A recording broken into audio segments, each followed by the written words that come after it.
Good morning, everyone. Everyone excited to be here? Yeah. I was just looking down the back and my son was just punching my daughter, so great start to the morning. William, you're being nice, eh? Good. Cool. Hey, this is the end of the term. Like, for many people at school, coming towards the end of the school term. For those of you that don't know, my name's Dave. Hi. I'm a school teacher, and we have the privilege at my school of finishing on Friday. So we've got an extra week, and there's kind of, when you come to the end of any school term as a teacher, you're just shattered, and so I'm pretty shattered. But I've also got that kind of hope that I've got 3 weeks stretching out in front of me, and the sun's shining, and it's going to be good. So you're all coming this morning in many different spaces and shapes and sizes and colours and smells and all those things. Smells? Yeah, true. Okay, is that all right? So yeah, I just want to encourage you to, wherever you're at, let's just come as we are, and let's worship and listen to the word and hang out together and drink coffee afterwards. Sound good? Cool. Let's stand to our feet and start some waiata. Yeah, so we started off with my son punching my daughter, and now I can't find my son. Should I be worried? It's a village, eh? Yeah.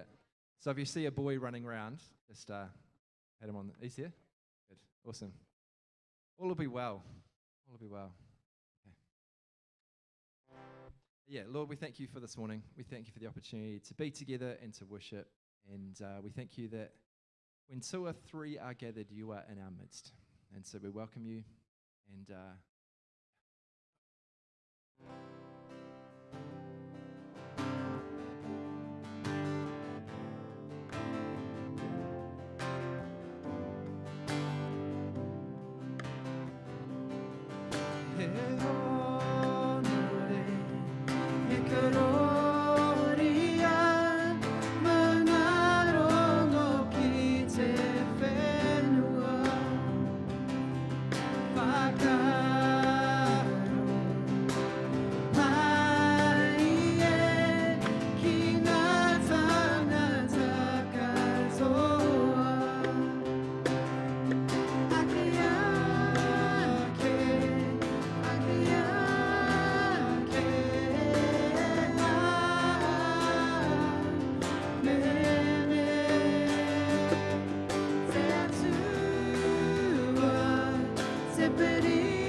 unashamedly start by giving you honor and glory this morning.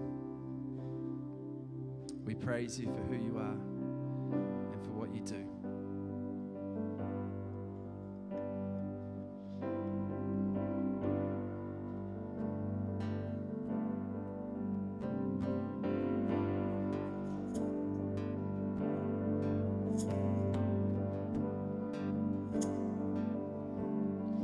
I searched the world,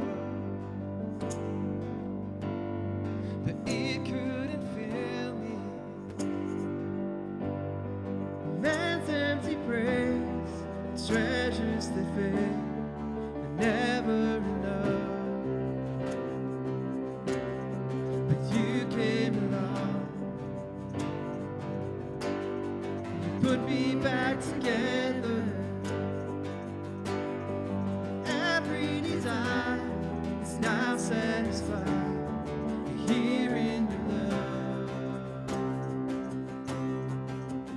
Oh, there's nothing better than you. Oh, there's nothing better than you. Lord, there's nothing. Nothing is better than you. There's nothing. Oh, there's nothing better than you. Oh, there's nothing better than you. Oh, there's nothing. Nothing is better than you.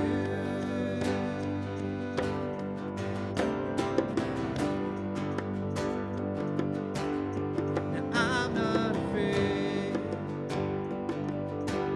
to show you my weakness, my failures and flaws. Lord, so you've seen them all, and you still call me friend. 'Cause the God of the mountain is the God of the valley. There's not a place your mercy and grace won't find me again. Oh, there's nothing better than you. Oh, there's nothing better than you. Oh, there's nothing. Nothing is better than you.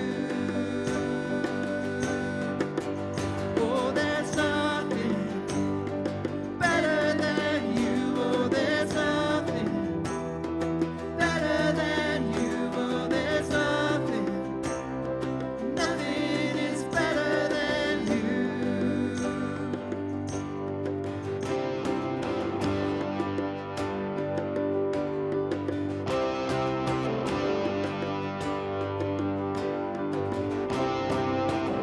You turn mourning to dancing. You give beauty for ashes. You turn shame into glory. You're the only one who can. You turn graves into gardens. You turn bones into armies. You turn seas into highways. You're the only one who can.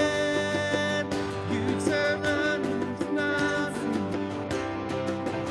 You turn bones into armies. You turn seas into highways. You're the only one who can.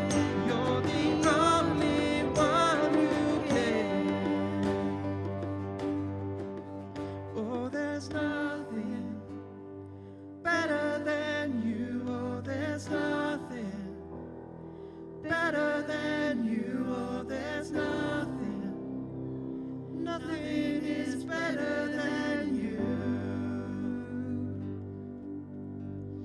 Oh, there's nothing better than you. Oh, there's nothing better than you. Oh, there's nothing. Nothing is better than you.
praise.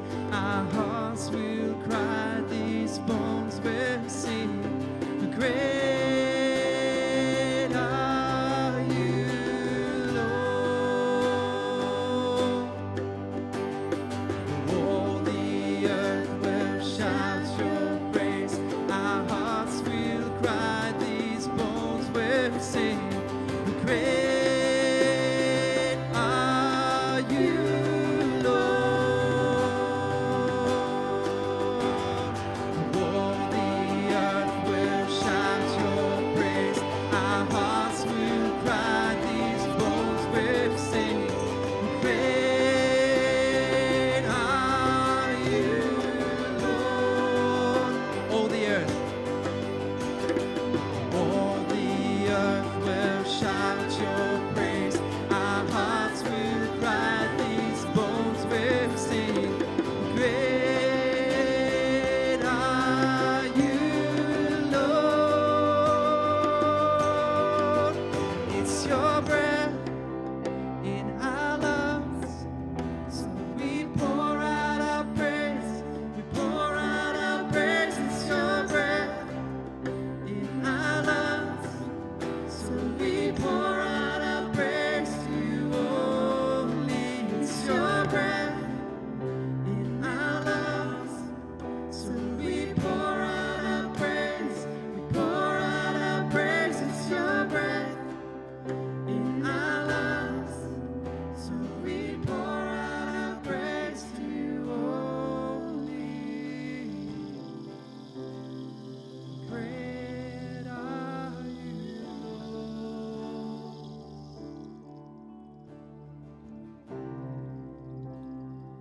Great are you, Lord.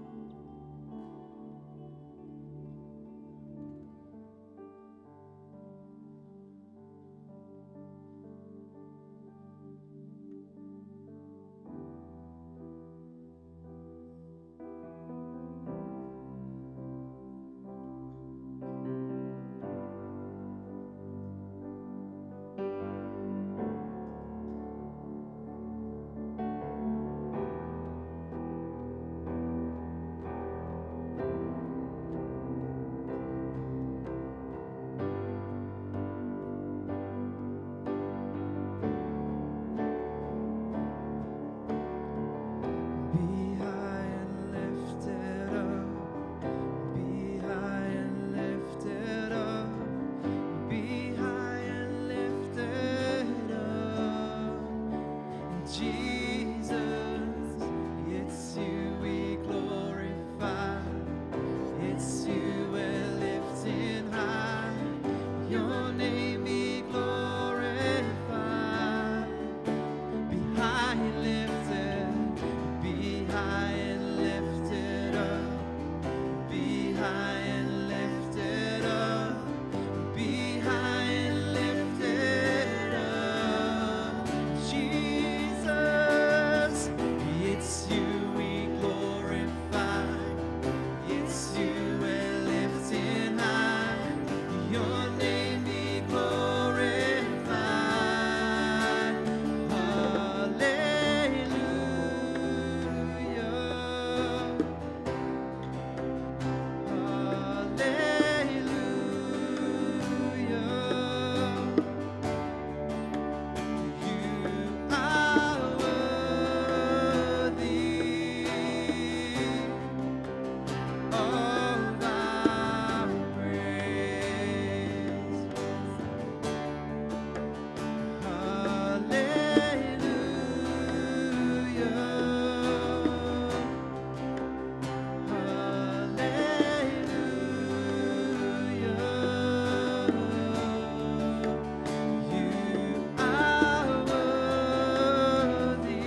I want more of you, God.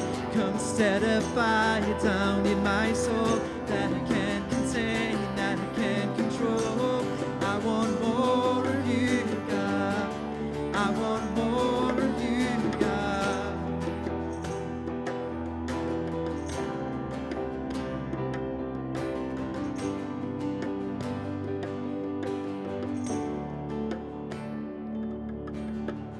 Be high and lifted up. Be high and lifted up. Be high and lifted up. Jesus, it's you we glorify. It's you we're lifting high. Your name be glorified. High and lifted up. Jesus, high and lifted up. Rest ourselves in you.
The old has gone and the new has come.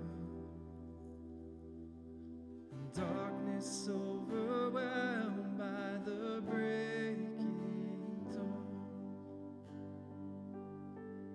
Land once lost has been returned. For Christ has brought me home.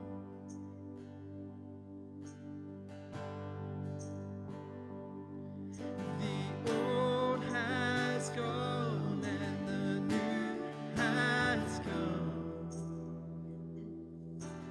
Darkness overwhelmed by the breaking dawn. Land once lost has been returned. For Christ has brought me home. Kite fea, kitea, marama.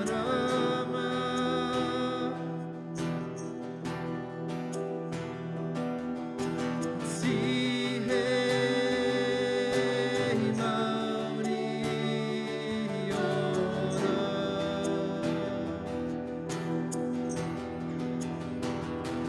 Kite fea, kitea, marama.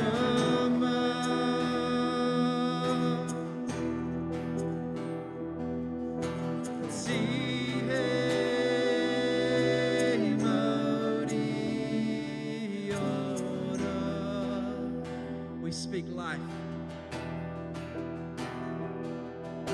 Si hei mauri ora.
us find our rest in you.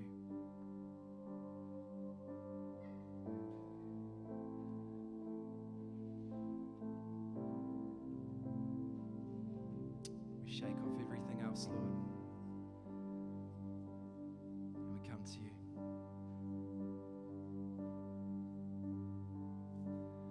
Come to me, all who are weary, for I am gentle and humble of heart.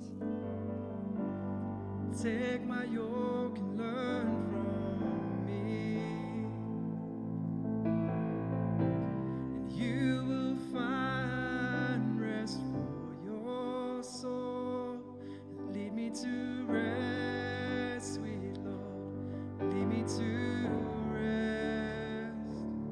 Lead me to rest that's found in you. Lead me to rest, sweet Lord. Lead me to rest.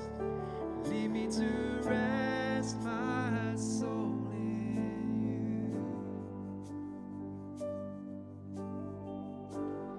Come to me, all who are weary, for I am gentle and humble of heart.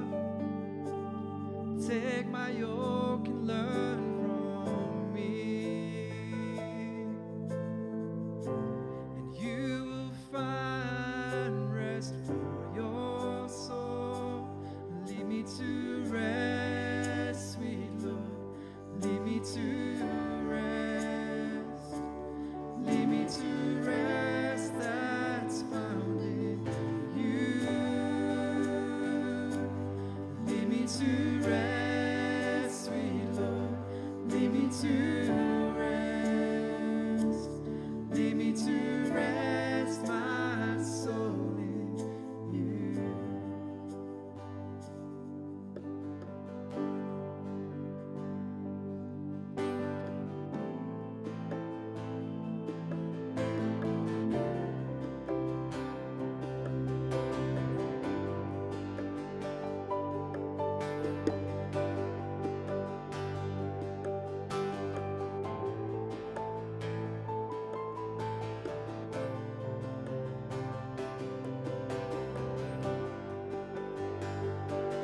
Lead me to rest, sweet Lord. Lead me to rest. Lead me to rest that's found in you. Lead me to rest, sweet Lord. Lead me to rest. Lead me to rest my soul in you. Lead me to rest, sweet Lord. Lead me to rest. Lead me to rest that's found in you. Lead me to rest, sweet Lord. Lead me to rest. Lead me to rest my soul in you.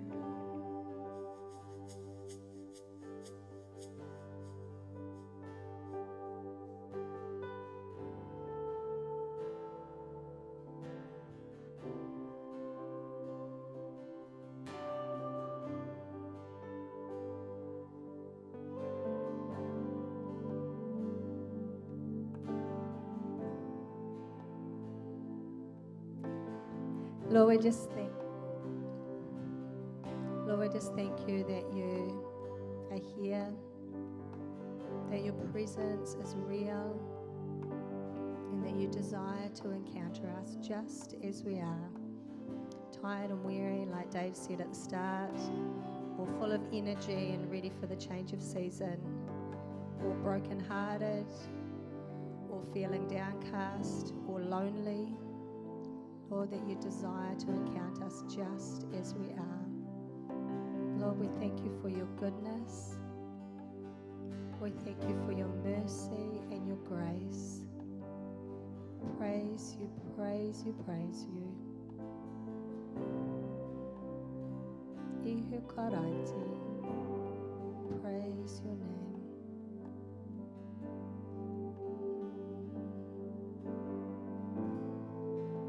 Thank you, Jesus.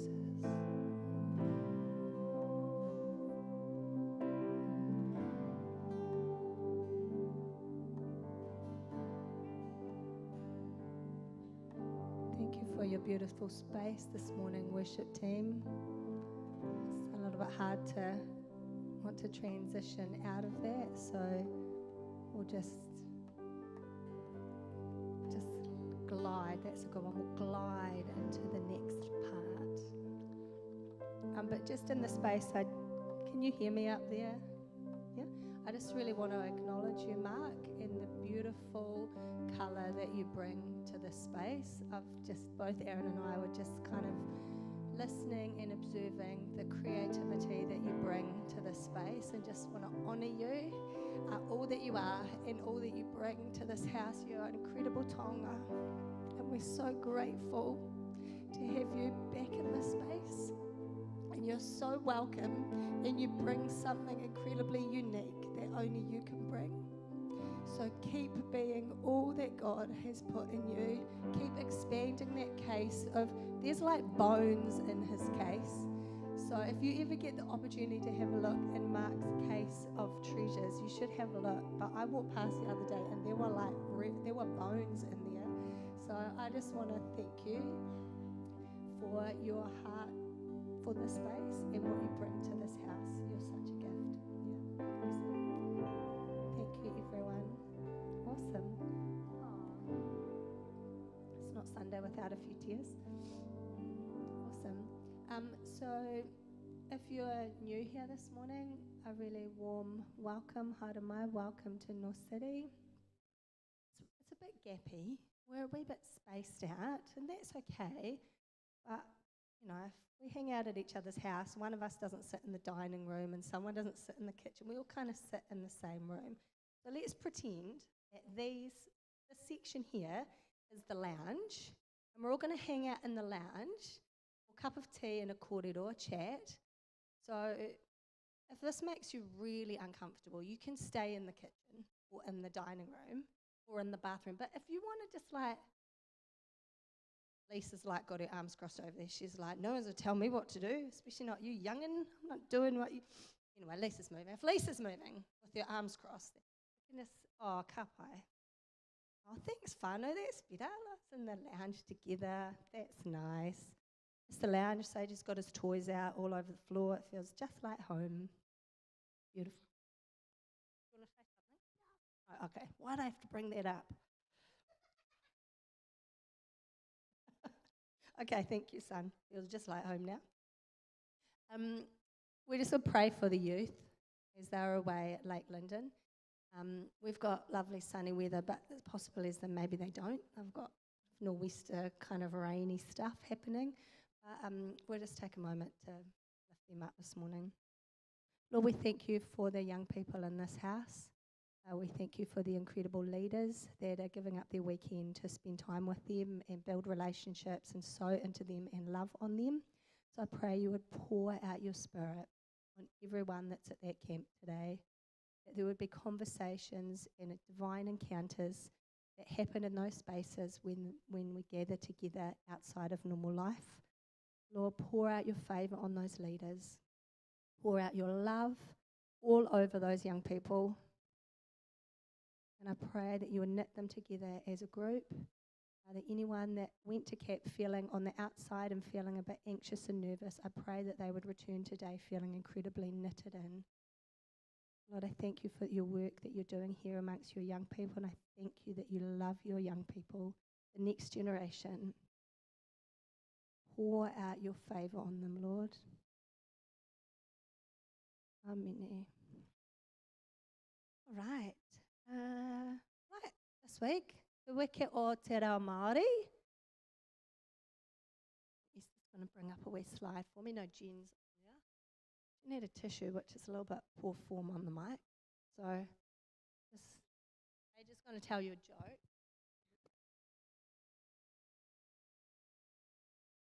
the alternative is that I'll just sniff into the mic.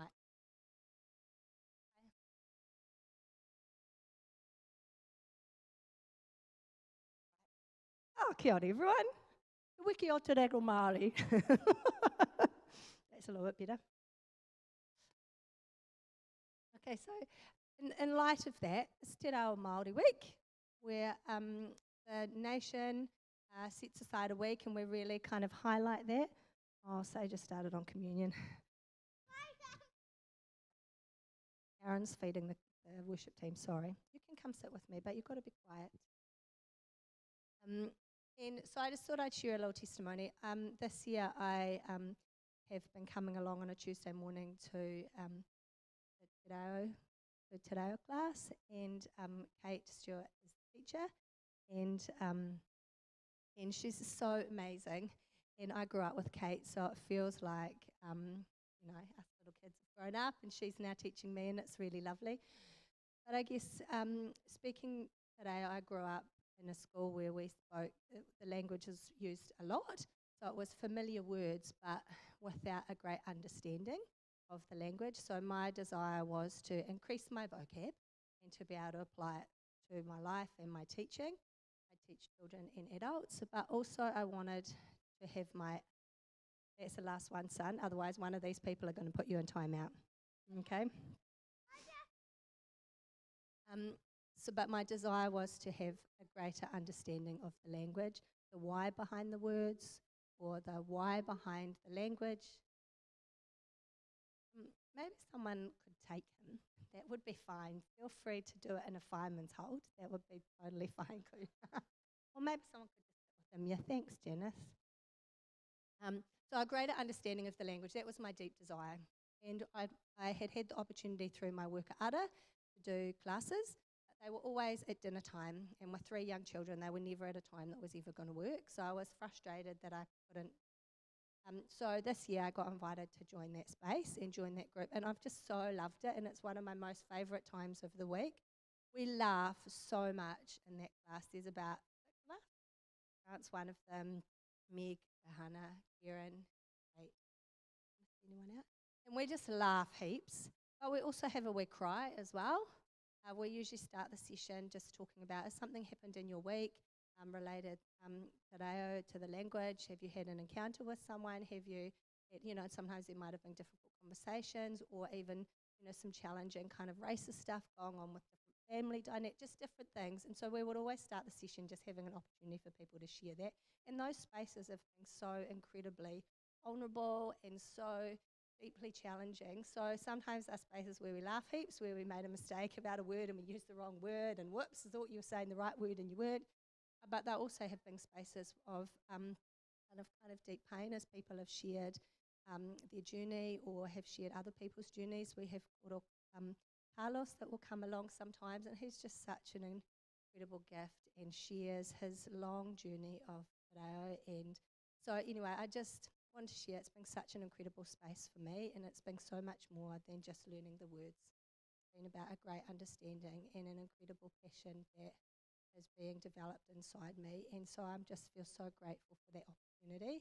And so I thought, out of that space, I'd just invite you into a little bit of my learning. And so in light of te wiki o te reo Māori, I thought I might just teach you a couple of words today that we would use in this house quite often when we gather and do church together. Jen's going to put the next slide up. I'm going to teach you a couple of words. And these are words you will probably see in some of our waiata and some of our songs. So the first one is atua, and that's God. So do you guys want to have a go? Atua. Again, atua. Cool. Cody's way far ahead on his te reo journey than me, so he's going to pull me up if I get my pronunciation wrong. Okay. Next one is Lord, and it's ariki, ariki, ariki. Right. The next one is Jesus, ihu, ihu. Nice. When you see a macron across the top like that, a line, it means the sound is longer. So you make it a little bit longer, like a word like look, where it has 2 O's, it's a longer sound. So if you see a line over something, it's a longer sound or longer vowel. The ihu is Jesus. Ihu. The next one, Jesus Christ. Ihu karaiti. Ihu karaiti. Again, Ihu karaiti. Jesus Christ. The next one, Wairua tapu. Wairua tapu. Wairua tapu. So Wairua is the word for spirit. Wairua. Oh, am I doing all right so far? Have like a plan B if I do it wrong. The next are words that you might see around this building or we might refer to. So hahi is church. So hahi, hahi. And so because there's a macron over the A, it's a longer sound. Hahi, hahi. That's church. And that's also can be for the church. Is that correct? Here as well. There's an us, the church. Hahi. One more time. Hahi. Cool. Whare kai is the cafe kind of area, so where you would eat and gather together. So whare means house or meeting place. So whare kai, place of food or house of food. Kai is the word for food. So whare kai, you want to have a go? Whare kai, whare kai. And the next one down is this space where we meet. So it's whare karakia. So karakia is the word for prayer. So that's like the space or the house of prayer, this space where we are now. So whare karakia, whare karakia, whare karakia, whare karakia. Oh, ka pai. I know you're doing great. And I've got another slide there. So these are things we just had a whole bunch of waiata. So songs. Is waiata also to sing? Yeah, so waiata used for song or to sing. So waiata, waiata, waiata. Okay. And the next one is kōrero, so it means a few different things, but in this context maybe to speak or to talk. So Emma's going to be coming up shortly and giving us a bit of a kōrero, a bit of a story of her journey. So kōrero, kōrero. So the macron over the O, longer sound, kōrero, kōrero. And the last one on there is to pray. Now, before we used a word, do you want to go back to the other slide? And it said, whare karakia, house of prayer. So karakia also means prayer, but it's a bit more of a holistic word for prayer. So it might be prayer across all sorts of religions or different sorts of things. The next slide, please, Jen. So inoi at the bottom is more related to Christian prayer. Inoi. So inoi. Inoi. Is my pronunciation all right on that? Inoi. Cool. And the last one we're going to do, this is because we're going to have a wee 5-minute break. You guys can have a wee chat. We can take up the offering. Go use whare paku, the toilet, if you want to. So I'm going to teach you 2 things to say. And in our break time, I want you to have a go at doing these with someone else. So we'll leave this one up here. So the first one, these are really basic ways to say things. But for Carla, aho, means I am Carla. That's me. I am Carla. So for Carla, aho. So I want you to do it with me, but put your own name in there. For Carla, aho. Again. For aho. I am my name. Okay? And the next one is a question. So, ko, why, where? Who are you? It's a pretty basic way to say, what's your name? But we're just keeping it real simple today. So, ko, why, where? Ko, why, where? Who are you? So you can ask someone, you can say to someone, I'm going to practice here with Fran. Yeah, you don't have to say anything. Ko Carla aho, ko wai, where? So I said, I am Carla. Who are you? And so Fran can then have a go of answering, or Fran aho, I am Fran. Is that cool? You want to do it with me? No, that's fine. Grant, do you want to do it with me? Okay, cool. Okay. Ko Carla aho, ko wai koe. Or Grant aho. Ko Emma aho. Oh, tino pai. Great job. That was awesome. So we're going to have a wee go of that. It's going to work better with someone you don't know. Otherwise, you're asking your wife, what is her name? If you're that far along, there's a little bit of a problem. But yeah, so we're going to have a wee break for 5 minutes, and you can have a little go of this. If this makes you real uncomfortable, that's okay. Just sit next to someone who's doing it so you're absorbing it anyway. Right? But give it a go. Ko kala aho, ko wai koe. Okay? Pai. Right. Thank you. See you in a few minutes.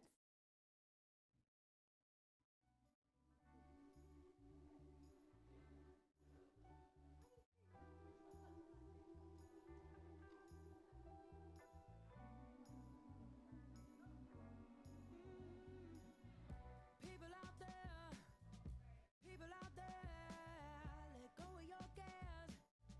Turn your God into loud hallelujahs. This is what we came for.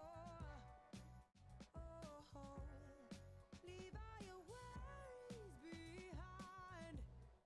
We know the future's burning bright. This is the great jubilation. This is what he came for. What he came for. Oh, these are the days. These are the days. These are the days we've been dreaming of. So don't look away, 'cause these are the days. These are the days. Better get 'em while they come. We thought we'd never see the sun through the dark skies, but all the signs are saying it's looking up. Oh, these are the days. These are the days.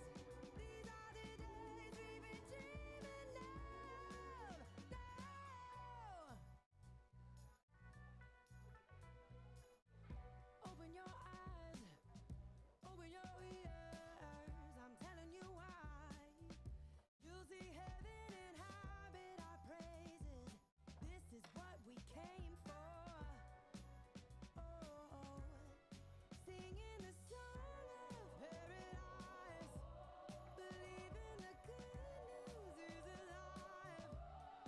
This is the great jubilation.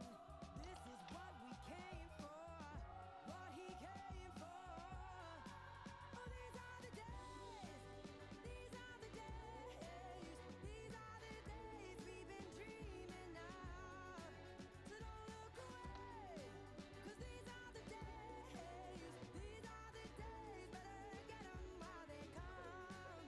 We thought we'd never see the sun through the dark skies, but all the signs are saying it's looking up. These are the days. These are the days.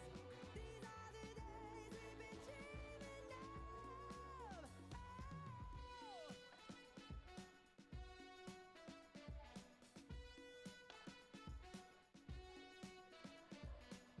It's not good when it's not over. It's not good when it's not over. It's not good when it's not over. It's not good when it's not over. These are the days. These are the days. These are the days we've been dreaming of. So don't look away, 'cause these are the days. These are the days. Better get 'em while they come. We thought we'd never see the sun through the dark skies, but all the signs are saying it's looking up. These are the days. Oh, these are the days. These are the days we've been dreaming of. Oh.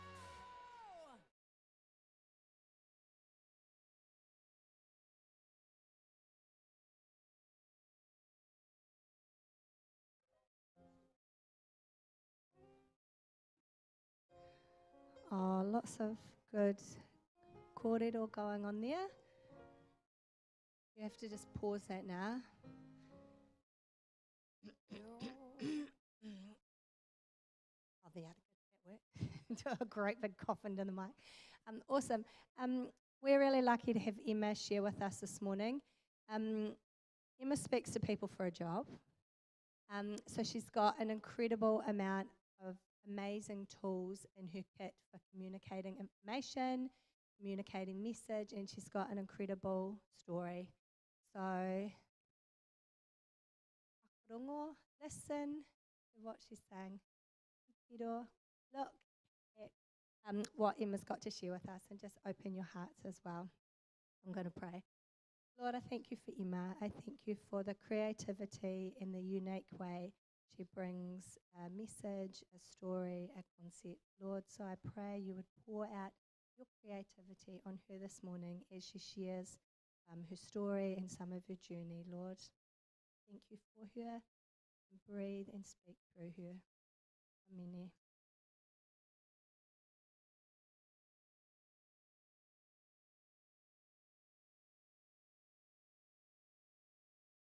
Is it on? Yes. Okay, so I thought to start, I've got a little activity for us all to do, help us engage us, and I've asked Esther. So I'm going to explain this. I'm going to put a picture up on the screen, and you've got 23 seconds, very precise, to try and count as many faces in the picture as you can spot. And then once the 23 seconds is up, it's going to go down, and then I'm going to check in to see how many faces you could see, okay? Here's the picture. Go.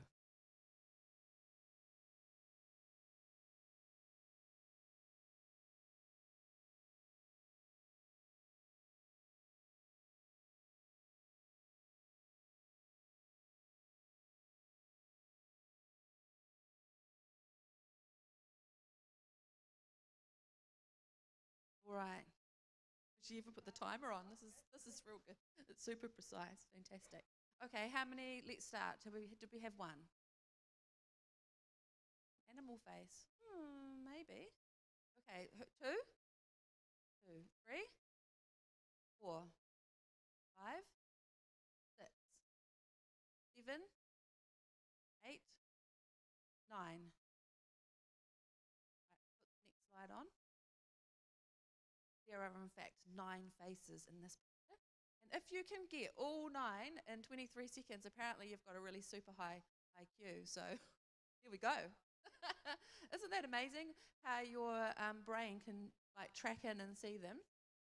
So the whole reason that I've done that to start the message this morning is that I'm wanting to talk about learning how to see. And so last week we had AJ and he was talking about stages of faith, and so I wanted to share a testimony of, I guess, some of my early stages of faith and how they grew and shifted for me. And the best way that I can summarize it was by learning how to see. And so I thought to introduce the this whole theme, we're going to do. I'm going to read to you Luke 18, verse 35. But what I want to do is I want you to read it with imagination. So I'm like Ignatius has encouraged us to read scripture through using our imagination. So that I'm going to read that twice, and I want you to close your eyes, and I want you to imagine yourself in the story. Okay? You want to just pop? Actually, I can put the next slide because I've got the clicker. Here we are. This is the story of the blind beggar. We close our eyes for those that are comfortable to do that. As Jesus approached Jericho, a blind man was sitting by the roadside begging. When he heard the crowd going by, he asked what was happening. They told him, Jesus of Nazareth is passing by. And he called out, "Oh, Jesus, Son of David, have mercy on me." Those who were led by the way rebuked him and told him to be quiet. But he shouted all the more, "Son of David, have mercy on me." Jesus stopped and ordered the man to be brought to him. When he came near, Jesus asked him, "What do you want me to do for you?" "Lord, I want to see," he replied.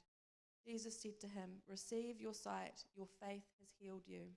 Immediately he received his sight and followed Jesus, praising him. And all the people saw it. They also praised God. Okay, I'm going to read it again. Now I want you to put yourself in the body of the beggar. So now you are the beggar in the story, and this is happening to you, okay? So as Jesus approached Jericho, you, a blind man, was sitting beside the road begging. And when you heard the crowd going by, you asked everybody, "What's happening?" And they told you, "Jesus of Nazareth is passing by." So you call out, Jesus, Son of David, have mercy on me. And those who were on the way rebuked you and told you to be quiet, making too much noise. But you were determined and you shouted all the more, Son of David, have mercy on me. And Jesus stopped and he looked at you and he asked you to be brought to him. And when you came near, Jesus asked you, what do you want me to do for you? And you said, Lord, I just want to see. And Jesus said to you, receive your sight, your faith has healed you. And immediately you received your sight and you followed Jesus, praising God. And when all the people saw you, they also praised God. Okay, so open your eyes. Now, what I want you to reflect back to me is what was it like for you as the beggar? Anyone? Just shout out, because I like it that we're a small group today, so it'll be a bit more interactive. So what was your observation as being the beggar? You were going to be overlooked?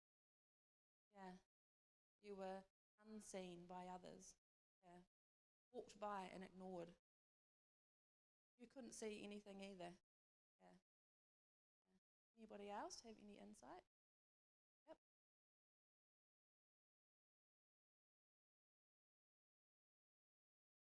Yeah. Yeah. So your problems don't matter. Just shush. Don't make a scene. Just, it's embarrassing. You be ashamed of yourself and be quiet. Yeah.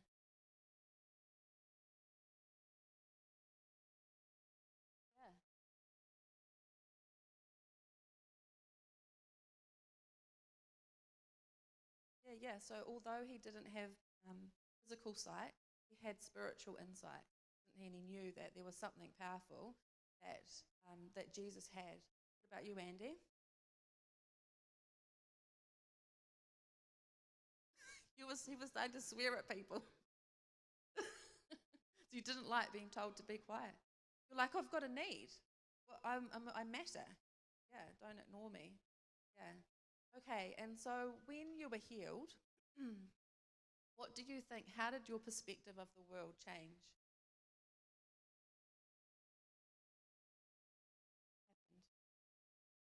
You went from dark to light. So before when you were blind, what are you relying on? You're relying on your senses, smell, what you can hear. And then all of a sudden, with this hearing, this sight that you've been given, everything's now in colour. There's a third element to what's going on. You've got sight, smell, and taste, and everything, but now you can also see. So there's a fullness that's starting to happen. And for him, this is a massive transition, isn't it?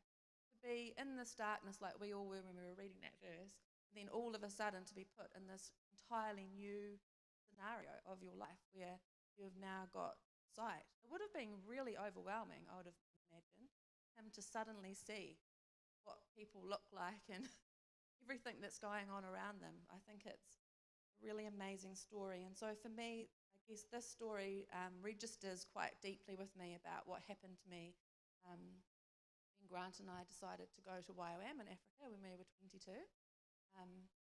And I've got some really cute photos of us because I thought, I can let you into the family photo album.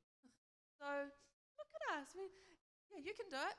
So look, that on this side here, whatever side that is, this is Grant and I when we first arrived in South Africa. And I'm 22, and I mean, Grant, he's just old. He's always been old. And we've got our lovely friends beside us, Rose and Joseph, who are from Rwanda. And we have arrived fresh-faced. And I think one of the so I'm going to let you know, like this is who arrived in South Africa at age 22. A very white, middle-class Baptist who was being baptized, can speak in tongues, kind of reads the Bible, but finds it really hard and pretty rulesy. So if you were my friend and I was discipling you in faith, kind of things you'd hear from me are like, don't smoke, don't drink, you shouldn't swear, definitely don't have that before marriage. There's a whole lot of rules that were shaping around my faith and how I'd grown up. And in my primary school out in Rangiora, I had 2 Māori students in my class. Other than that, we were all white. And Maru, who used to sit next to me, he would go eeling with his dad on a Sunday night, and him and his brother would catch as many fish and eels from the river as they could to help provide them with food for the week.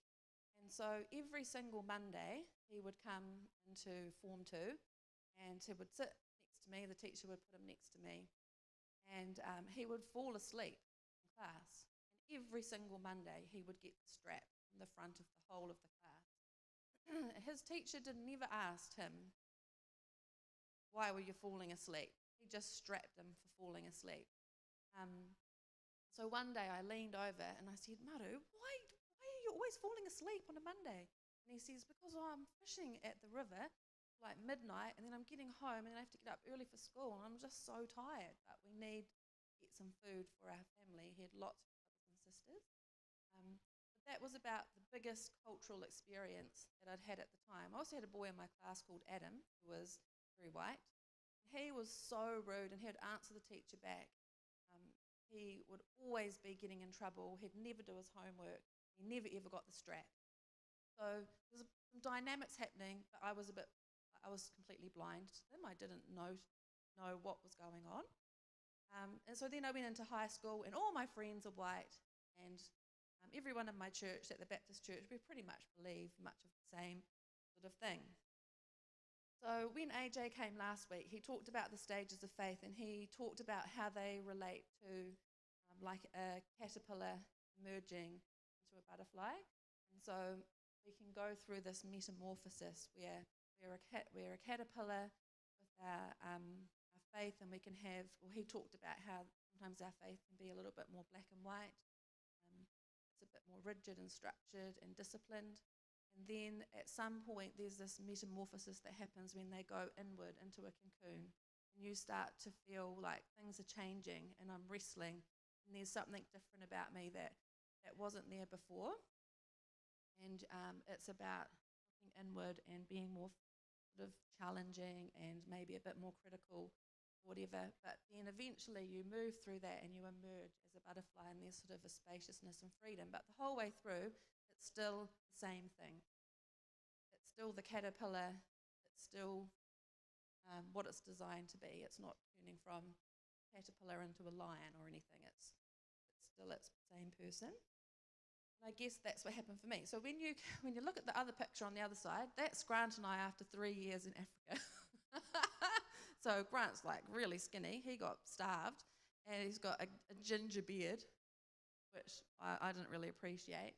And then I ended up getting my hair put in braids, and so we like fully immersed into the culture. But I picked these 2 pictures because they kind of show an outward change from from 3 years earlier to 3 years prior, but really it shows more of an internal shift that happened with us in this processing of learning how to see. So last year I was really wanted to be inspired in the Word, and I wanted to just feel like I want to dig deeper and get more of a revelation. And so over a whole year, I followed a guy's podcast who is an American Jew, and he had spent a big number of years under the care and tutorage of a rabbi in Israel. And so on his return to America, he decided that he would read through the Bible and explain each of the verses and different particular stories through an Eastern worldview. So it was really good for me to step out of my Western worldview and read the Bible in the context that it was written in. And so he stepped me through week by week these amazing revelations of what it was to see the Word come to life through the Eastern worldview.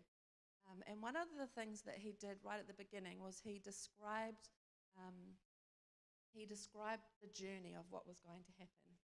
So this is my how. Okay, so say I just grab 2 aliens from out of space, and I'm like, right, I'm going to bring you to my house, and I plonk one inside, and I plonk one outside. And then I sort of leave them to meet each other. And so the one that's inside, they're calling each other on the phone, and the one that's inside is like, oh, I'm here. And like, oh, cool, well, I can't find you. And then they're like, well, tell me where you are. So they're like, oh, well, I'm in this place, and I can see like a hall table, there's a dog, there's like a basket lamp, there's a dining table with black chairs, I can see a vase with branches and everything in it. And they're like, no, I cannot see any of those things. Well, what can you see? Well, I can see like grey steps, and I can see a green hedge. I can see like this expansive blue sky. I can see the sun. And the other person's like, oh, you are in the wrong place. You're totally in the wrong place. And they're like, no, I'm not. I know that I'm at the house, that I'm at where I'm meant to be. They're like, no, you're totally not in the right place. And I think that this was what it was like for me as I was listening to the word being taught through an Eastern worldview, is that I'd been inside a house and I'd been looking at the Bible and the word through a certain perspective and a certain lens, and it looked this way. And then he came along and he was like, oh, I'm outside the house and this is my perspective and what I can see. They were both at the same place. And I think for me what I had to do was wrestle with this whole like, how do I find you, and how do I find or see your perspective? And how do I shift my perspective so I can embrace yours? So it was kind of like me going, well, in my picture, I think I can see the edge of a door. It's flat. And I think that front room is like an entranceway, and that's a front door. And the person outside will be like, oh, there's a black front door in my picture. And I'm like, great, we've got somewhere we can now connect, we can join, and I can meet your perspective with mine. Let's sit down and talk about what we can see.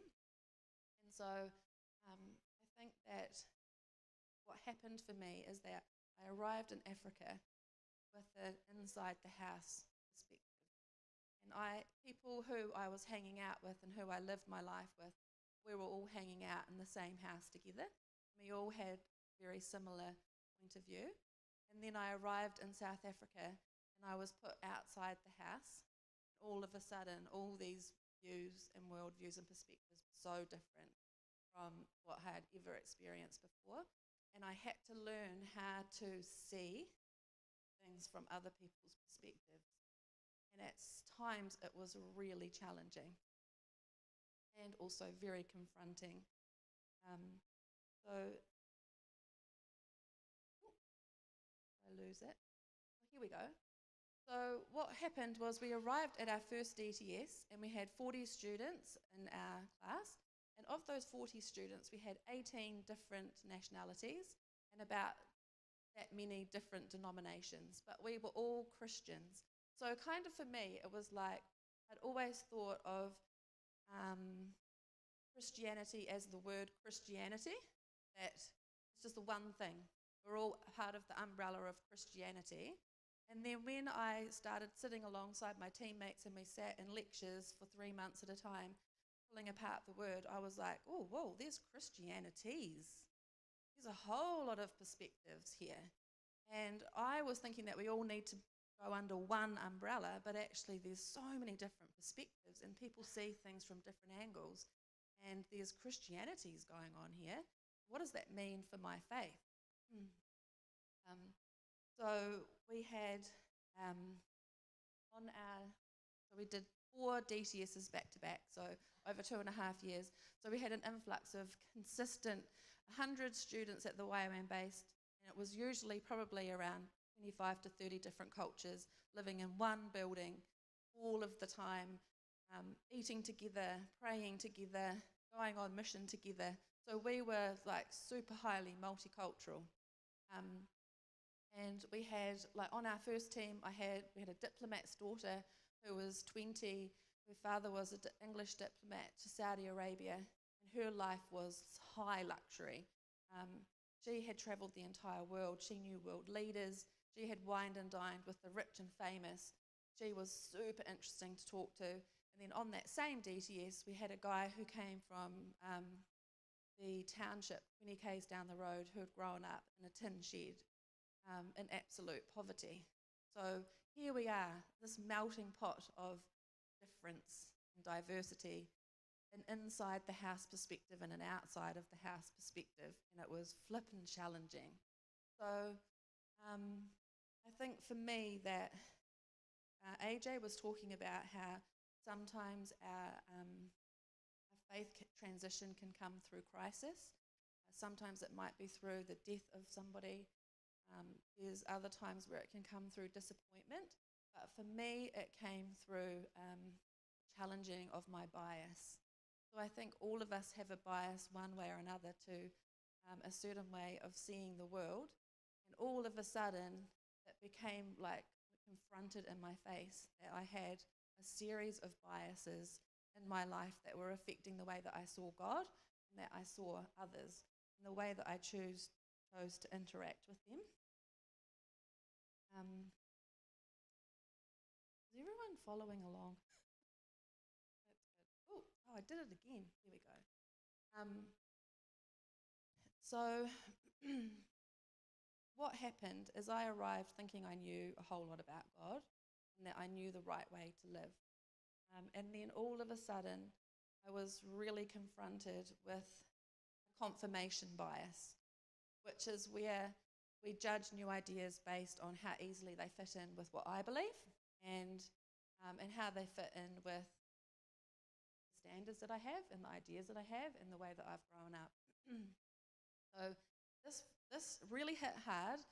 The second DTS we had, they had an African-only DTS, and so it was for young people throughout the countries of Africa, Southern Africa mainly, and so probably 3/4 of our class were really poverty-stricken people who were living in townships in really rural South Africa, and then a couple of white South Africans and Afrikaans that came and were part of the course as well. So it was super interesting. And we had this guy, and he was a lecturer, so he would come the lecturers would come for a week at a time, and they would give us about between 5 to 7 hours of lectures a day on the Bible and biblical views and different things, and then we would have work duties and all kinds of stuff, and then the next day it would start all over again. So this guy was invited to come and talk on community development. So the first day he arrived, he turned up, put out his notes. He was a Zimbabwean man, that guy. And he said, okay, so what we're going to be talking about today is arranged marriages. So 54% of the world have or operate under an arranged marriage. So it's the most common way that marriages are conducted in the world today. When you look at the divorce rate of an arranged marriage, 6.4% of arranged marriages will end in divorce, unlike the Western world where it's between 40 and 50% of marriages end in divorce. From right through to the 18th century, almost 100% of marriages were arranged marriages. And you can see that even throughout the Bible, we have Abraham asking his servant to go and find a wife for Isaac and gives him very specific instructions of what kind of woman he is looking for. And he goes and finds Rebecca, and together they are wed, and they have the most incredible godly relationship. And it just proves to us how lustful and dangerous Western weddings are in their approach to marriage.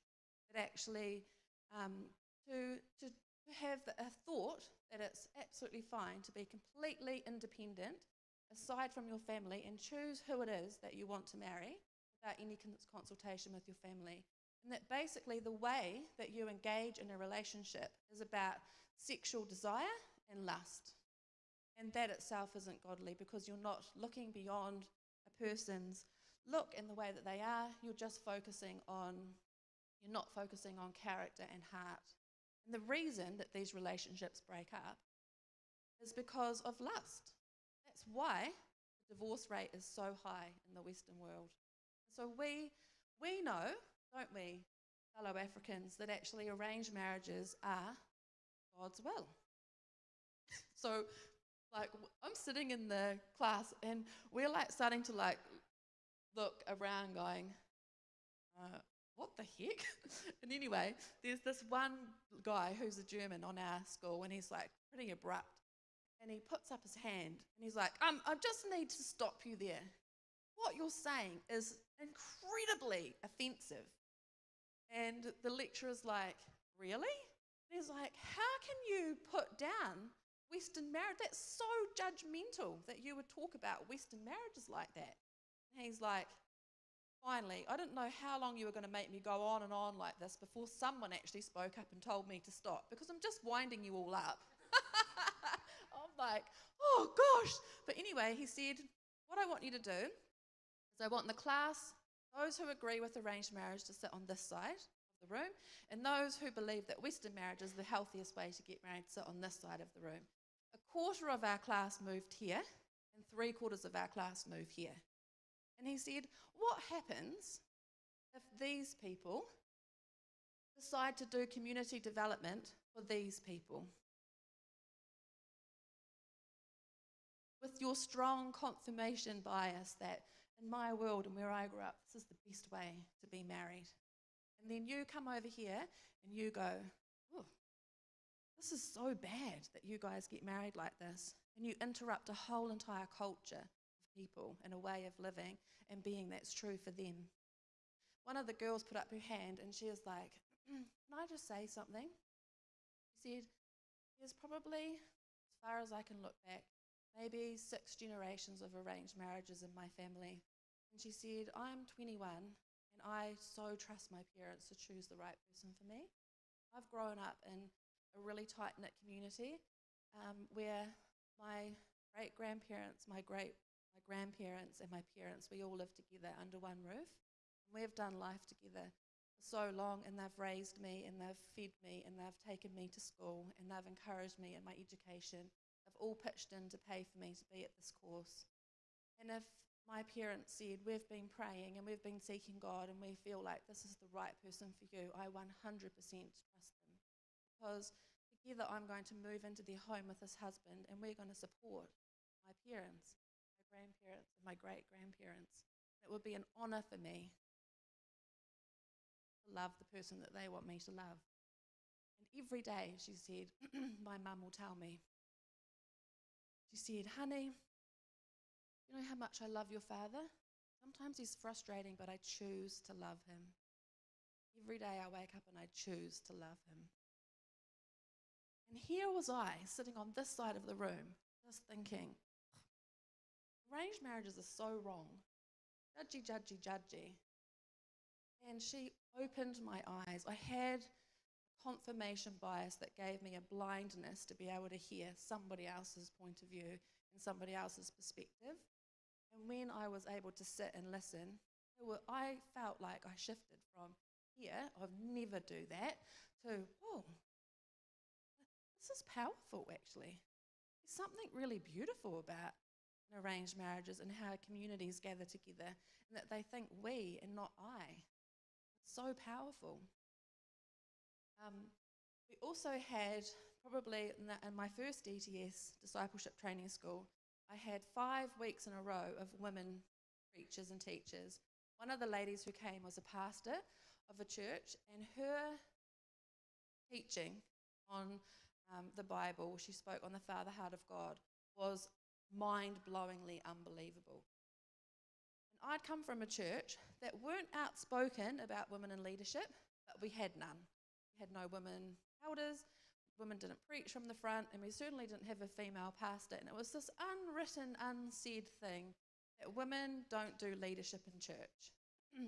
So for 5 weeks in a row, I'm sitting and having my mind absolutely blown by these women with the most incredible faith and stories of stepping out and doing the most insane things for God, having my confirmation bias really grated. And I'm sitting there and I'm wrestling and I'm going, is this okay? Is is this okay to be having great teaching by women? And so I remember I said to the the lady who was a pastor, I was like, can I meet with you? I really need to talk some things through. And so I sat down with her and I said, look, I'm really struggling with this whole women in leadership thing, and I don't know theologically how it all fits and everything. She's like, oh, I'd love to talk to you about that. I've written a PhD on women in leadership through a biblical worldview. And I was like, this is amazing. And so for weeks she sat with me and we talked and we dissected and we pulled it apart, and I had this huge blindness, and suddenly I could start to see things from a different perspective.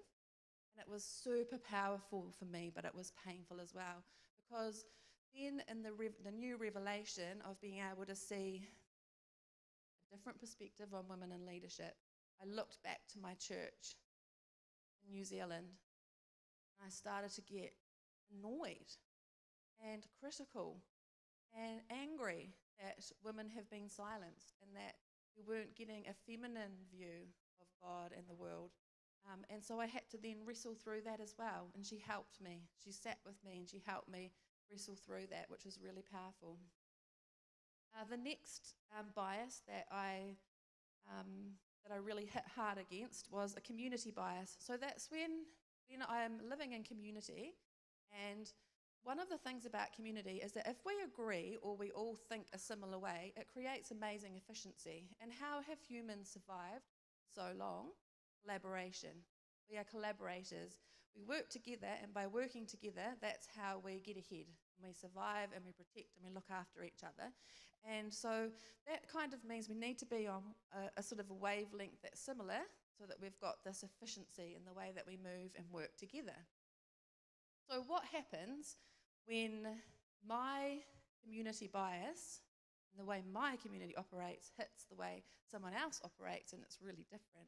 So we had, in the 40 students, well, the 100 students that were living on the base, we had one Asian student, Sung Hee. She was about 26 and single and just super hilariously funny and very hospitable. And anyway, a group of us that were mainly American, Canadians and English, every Sunday night would go do some sort of social hangout together. So we might do a picnic at the gardens or go to the movies or whatever, go out for dinner together. And so the first week, I was like, oh, it'd be really cool to invite Sung Hee. She's so much fun. She would be awesome to have.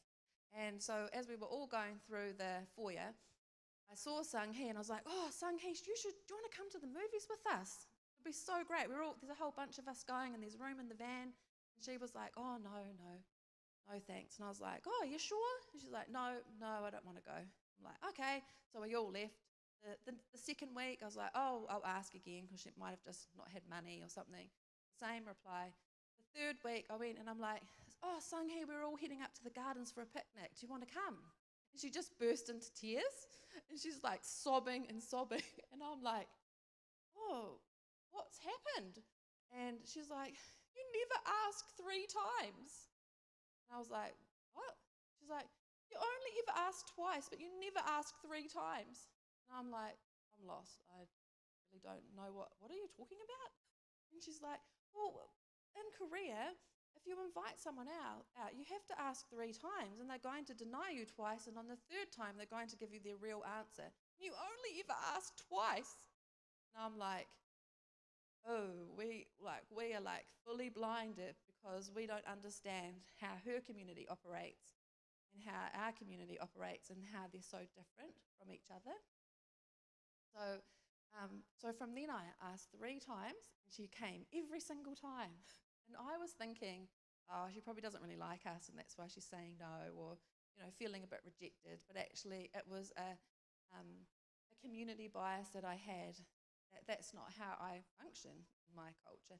It's not how the English function either, and it's definitely not how Americans function. But it is how the Asian community function, and how easy it is for us to miss each other from not jumping into someone else's perspective and really finding out, what does your community do? How does it look for you? Then the comfort bias was a really interesting one. That's when we don't really want to be shaken out of our comfort zones. We want to sit in our place of, this is comfortable for me and I agree with everybody and this is where it just feels right for me. And so one day Jen and I, she's an American girl. Interesting fact about Jen is that when she came on her African mission from America to New Zealand, she bought a suitcase that had 18 pairs of shoes in it. Because, you just might need 18 pairs of shoes when you're out in the wilderness. So she came well prepared with a variety of colourful shoes of every height, and they came in her suitcase. Anyway, we were on breakfast duty one morning, and everyone would bunk out and be put in different rooms. And so the girls that were sharing her bunk room were 3 girls who were from the township that was the 20 minutes down the road, and they had grown up living in tin shacks in quite a severe amount of poverty. And so Jen had one suitcase with 18 pairs of shoes and one suitcase that had, I think we counted like 28 skirts, maybe 40 t-shirts, just everything that you could possibly imagine, she had it. So anyway, we're doing breakfast duty together, doing the clean up, everything, walk into the lecture room, me and Jen together, and Jen walks in and she just stops mid-step and she's just like, her mouth just drops open. And here are her 3 roommates wearing every single item of her clothing and her beautiful shoes. And she's like, Emma, they are all wearing my clothes. And I'm like, oh, did you say that they could wear them? She's like, oh, they didn't even ask me. Then one of them pulls out, well, at the time it was cool to have like a Walkman, pulls out her Walkman and his phone's on and like listening while we're waiting for the lecturer to arrive. She's like, oh, she's stolen my Walkman. She's stolen it. And I'm like, oh man, how are we going to sort this out? So her and I go to Lance, who's our school leader, and we're like, the girls have stolen Jen's clothes. And they're all sitting just like in front of everyone in all of Jen's stolen clothes and her shoes and her Walkman. Like nothing's even a bother to them. And he was like, oh, let's have a wee conversation. So he starts our time of prayer and worship together, and then he's like, just before we start, I just want to address a couple of things. So girls, I can't remember all of their names, he's like, do you want to stand up? And they stood up, and he's like, we've just noticed that you're wearing some of Jen's clothes and their shoes and that kind of thing, and it would be really cool for you to explain why are you wearing their clothes? And one of the girls, she was quite confident, and she was like, what's the problem? And he was like, oh, well, Jen's quite upset because you've taken her clothes and you didn't ask whether you could take them. And she's just feeling like a bit offended and possibly feeling like you may have stolen her clothes. And the girls were like, oh, no, we haven't stolen them. And he's like, well, do you think you could clarify and let us know like what's going on here? And so one of the other girls, she was like, in my family, if I've got something or plenty of something and someone else in my community or village or home hasn't got that, then you just help yourself what I've got, because it's a collective belonging that I don't own anything, we own everything. And that if you've got plenty, then you just help yourself and you just take it, and that's absolutely fine. And we were looking at Jen's suitcase and we're like, she's got so much and we've hardly got anything. So we should be allowed to just grab a skirt and a shirt and a nice pair of shoes and everything. And then they were like, it's really like sort of a biblical way of living. And we just thought that everybody lived that way, that if you see someone that hasn't got a coat, that you take off your coat and give it to them, and that you share what you have in need, and you share that with others. And Jen, I could see Jen and I were like feeling super uncomfortable, like this is really challenging a comfort zone for me of ownership.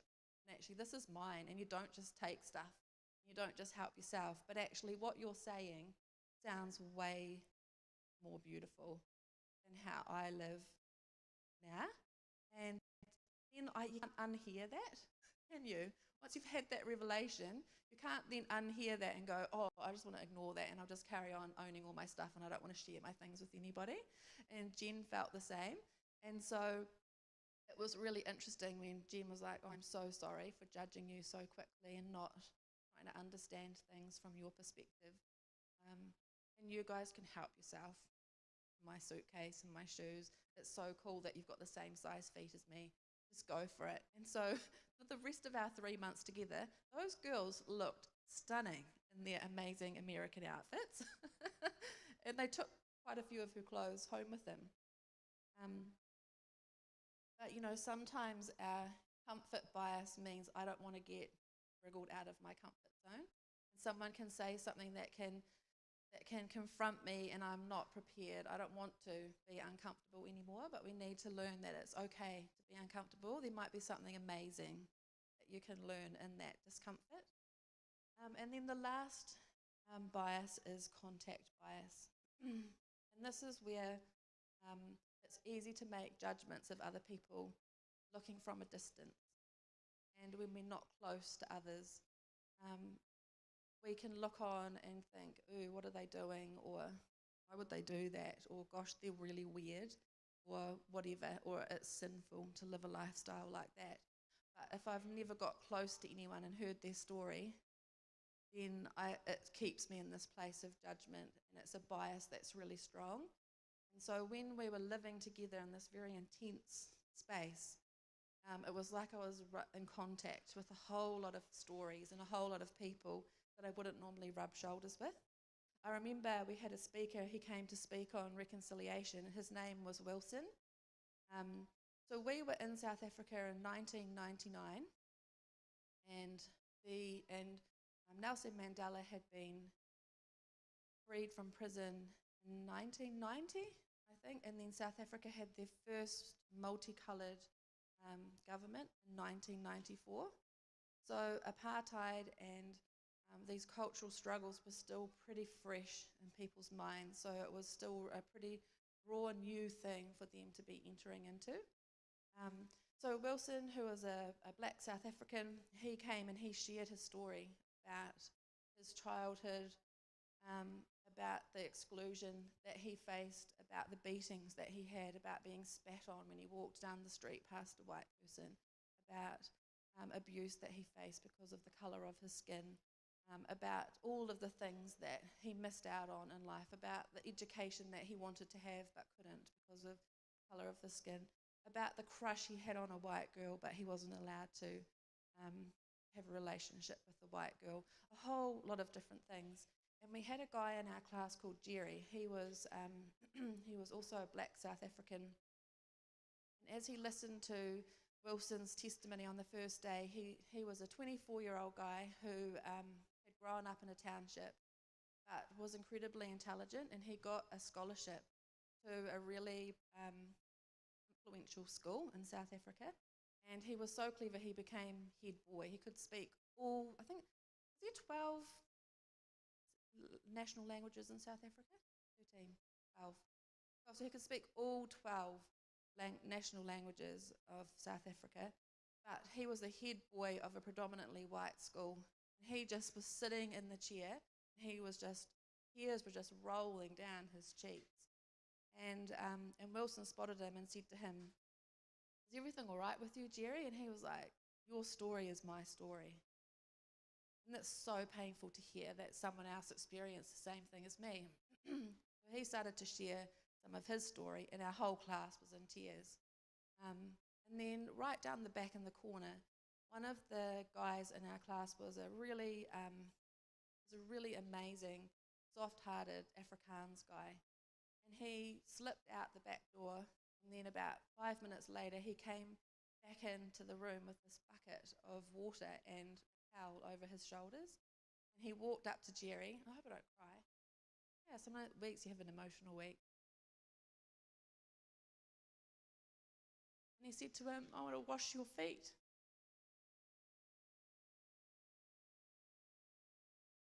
And Jerry was like, you cannot do that. Do not wash my feet. Don't do it. Don't do it. You shouldn't be. I don't think it's okay. It's not okay with me. And he was like, I need to ask for forgiveness, and I need to humble myself. I need to wash your feet.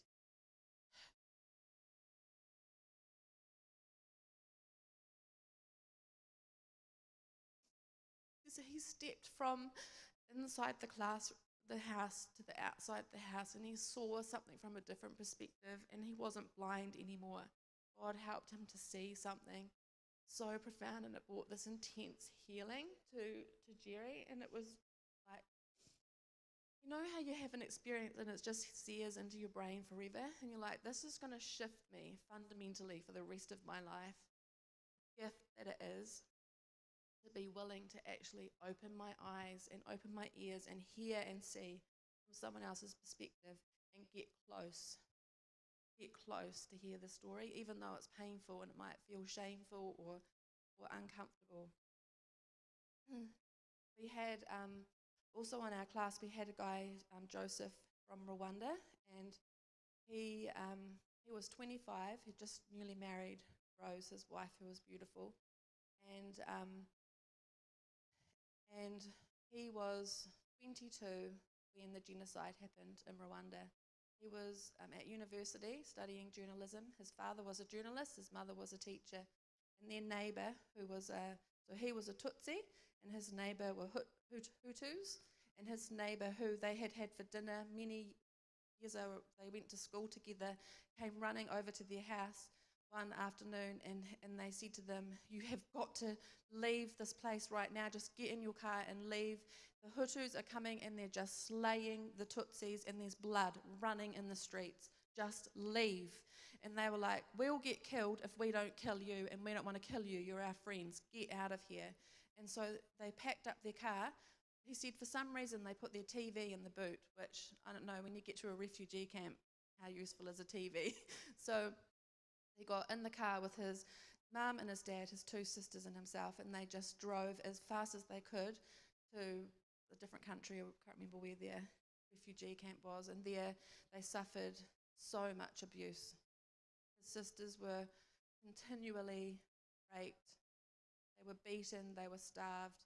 It was awful, and he got to the point where he's like, I can't handle this. I've got to get out of here.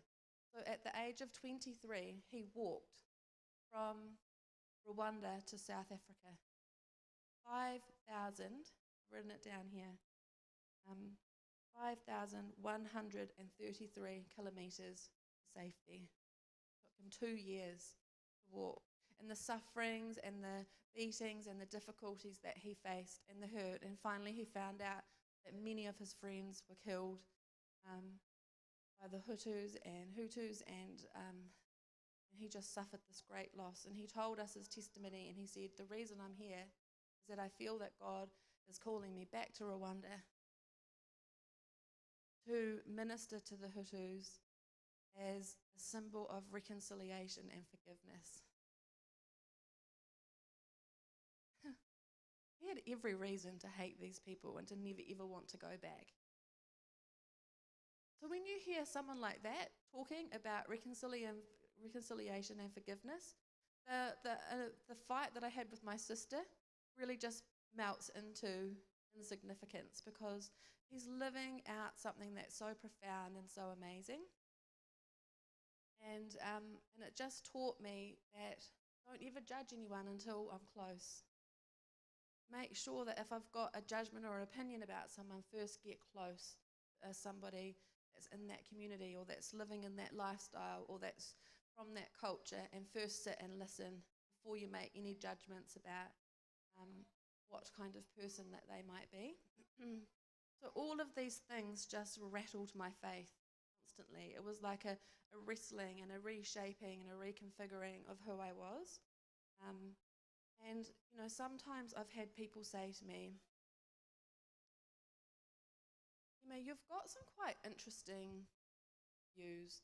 Maybe you're not really as black and white as I would expect you to be. Sometimes you're a little bit more grey. And I always say, I don't see it as grey. I see it as like a soup with more flavour. People can say, oh, aren't you watering down your faith a bit by shifting these views or sitting and listening with these people or sharing an opinion with them? I'm like, no, I'm just adding more flavour to my soup. I'm expanding my God box that was this small, and now it's this big. And there's room for more. And I'm so aware that I know nothing. If I can be in a place with other people from different cultures and be so blind and be so unaware, then how much more is that when it comes to faith in God and God's teachings? And how can I come to God in a place of absolute humility with others and the Word and go, teach me? If Jesus was to say, what is it, Emma, that you need? I'm like, can you just show me how to see the way that you see? Show me how to see others the way that you see others. Show me how to see the Word the way that you see the Word. That I've got room to add flavour to my soup, not water it down. And so that's my challenge to you today, that in the looking inward when you're wrestling, it's facing some of those biases that we have, and then really trying to see things from a different perspective and how powerful that can be, to just add so much depth to our walk with faith. It's not watering it down, it's adding to it. So I think to finish, we'll do communion. I'm just going to read out a bit of Acts 2. It's when the Holy Spirit comes to Pentecost. And I've just shortened it a bit so that you don't have to listen to me going on for ages. But it's Peter that's writing this, so you're listening to him. On the day of Pentecost, all the disciples were gathered in one place. Suddenly they heard the sound of a violent blast of wind rushing into the house and out from the heavenly realms. The roar of the wind was so overpowering that people couldn't bear it. Then all at once a pillar of fire appeared before their eyes, and it separated into tongues of fire that engulfed each person. They were all filled and equipped with the Holy Spirit and were inspired to speak in tongues. Now, at that time, there were Jewish worshippers who had immigrated from many different lands to live in Jerusalem. And so when the people of the city heard the roaring sound, crowds came running to where it was coming from, stunned over what was happening, because each one could hear the disciples speaking in his or her own language. Bewildered, they said to each other, "Aren't these all Galileans? So how is it that we hear them speaking in our own languages?" Some were northeastern Iranians, there were northwestern Iranians, there were Elamites, and those from Mesopotamia. There were people from Judea, there were people from east central Turkey, there were coastal areas of the Black Sea in Asia, there were people from north central Turkey, southern Turkey, people from Egypt. There were Libyans who were neighbours of Cyrene. There were visitors from all over the Roman Empire, both Jews and converts to Judaism. There were Cretans and Arabs. There was a lot of different nationalities.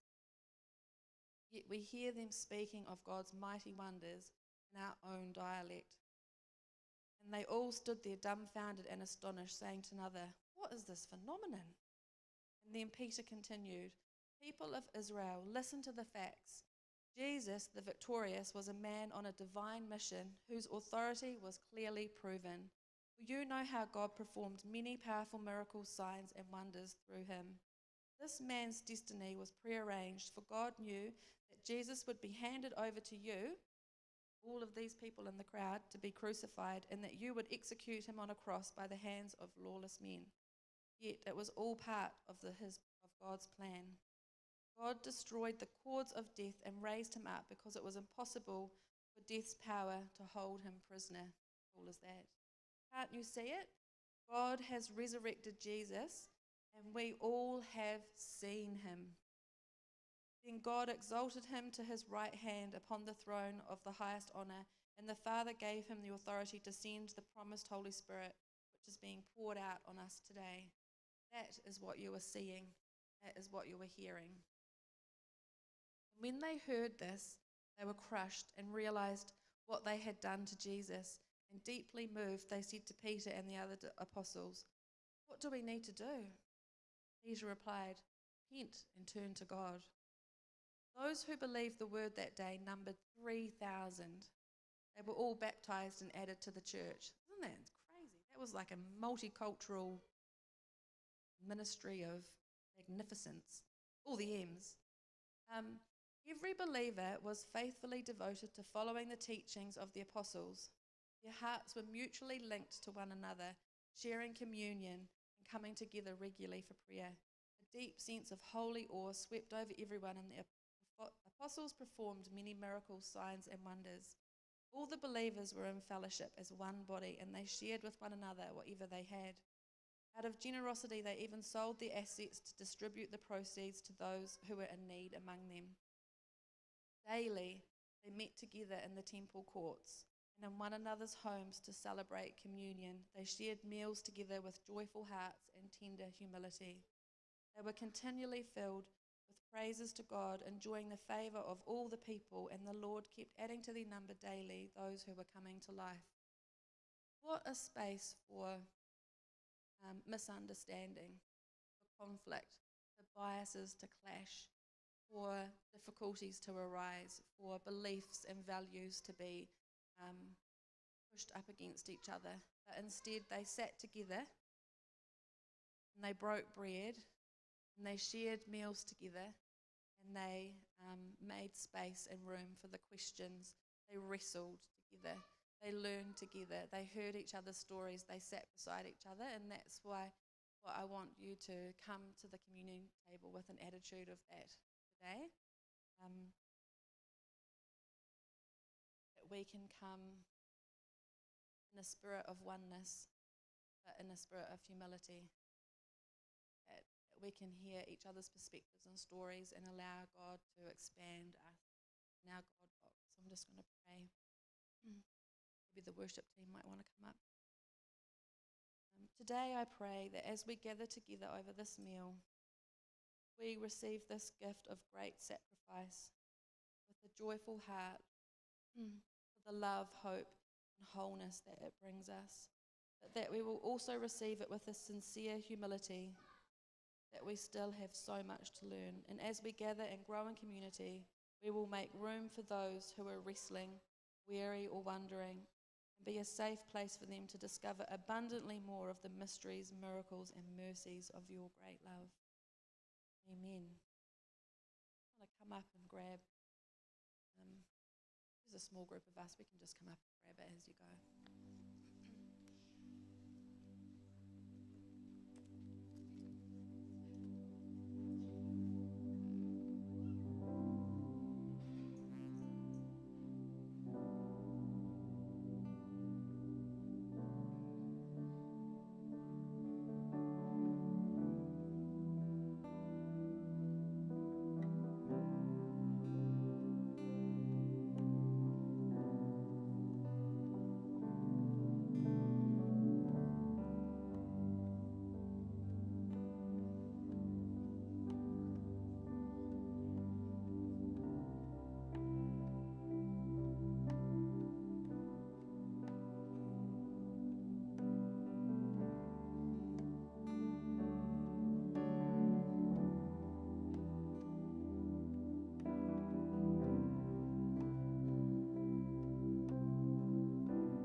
His face shine upon, be gracious to you.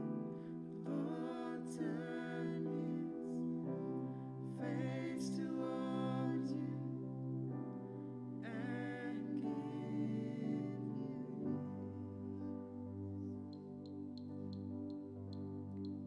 Lord, we just thank you for your presence today and all that you have brought. We thank you for Emma's beautiful testimony, our vulnerable testimony. Lord, I pray as we leave today that the words that you've spoken to us would continue to fester in our spirit, that they would continue to grow. They wouldn't be words forgotten as we walk out the door, but I pray they'll be planted deep in our spirit. You would water them and that they would grow. Thank you, Jesus. To all the people that have been involved in the service this morning, thank you, and for everyone that's come here. The girls are going to close the service for us. So, pardon my girls.